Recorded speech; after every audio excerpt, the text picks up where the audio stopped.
If you want to change the world, start off by making your bed. If you make your bed every morning, you will have accomplished the first task of the day. It will give you a small sense of pride, and it will encourage you to do another task, and another, and another. And by the end of the day, that one task completed will have turned into many tasks completed. Making your bed will also reinforce the fact that the little things in life matter. If you can't do the little things right, you'll never be able to do the big things right. And if by chance you have a miserable day, you will come home to a bed that is made, that you made. And a made bed gives you encouragement that tomorrow will be better. To pass SEAL training, there are a series of long swims that must be completed. One is the night swim. Before the swim, the instructors joyfully brief the students on all the species of sharks that inhabit the waters off San Clemente. They assure you, however, that no student has ever been eaten by a shark, at least not that they can remember. But you are also taught that if a shark begins to circle your position, stand your ground. Do not swim away. Do not act afraid. And if the shark, hungry for a midnight snack, darts towards you, then summons up all your strength and punch him in the snout, and he will turn and swim away. There are a lot of sharks in the world. If you hope to complete the swim, you will have to deal with them. So if you want to change the world, don't back down from the sharks. Over a few weeks of difficult training, my SEAL class, which started with 150 men, was down to just 42. There were now 6 boat crews of 7 men each. I was in the boat with the tall guys, but the best boat crew we had was made up of the little guys, the Munchkin crew, we called them. No one was over 5'5". The Munchkin boat crew had 1 American Indian, 1 African American, 1 Polish American, 1 Greek American, 1 Italian American, and 2 tough kids from the Midwest. They out-paddled, outran, and outswam all the other boat crews. The big men in the other boat crews would always make good-natured fun of the tiny little flippers the Munchkins put on their tiny little feet prior to every swim. But somehow these little guys from every corner of the nation and the world always had the last laugh, swimming faster than everyone and reaching the shore long before the rest of us. SEAL training was a great equalizer.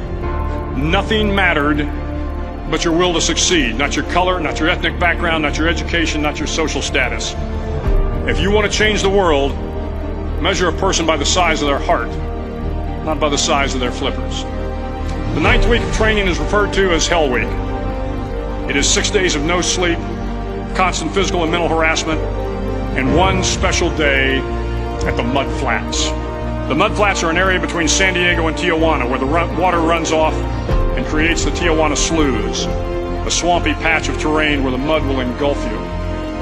It is on Wednesday of Hell Week that you paddle down in the mud flats and spend the next 15 hours trying to survive the freezing cold, the howling wind, and the incessant pressure to quit from the instructors.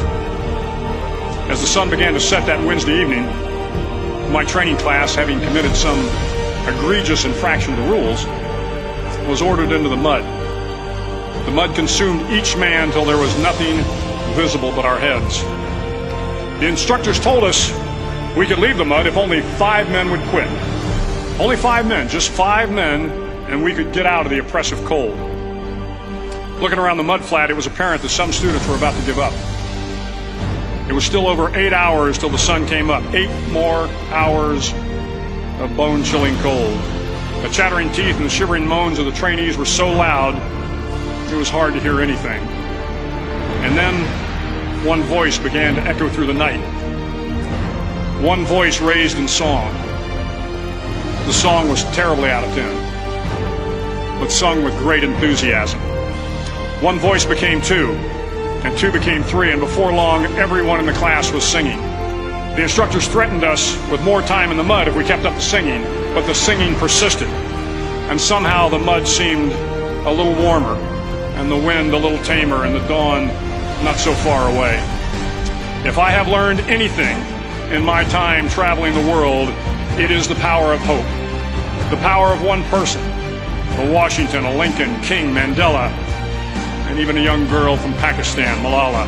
One person can change the world by giving people hope. So if you want to change the world, start each day with a task completed. Find someone to help you through life. Respect everyone.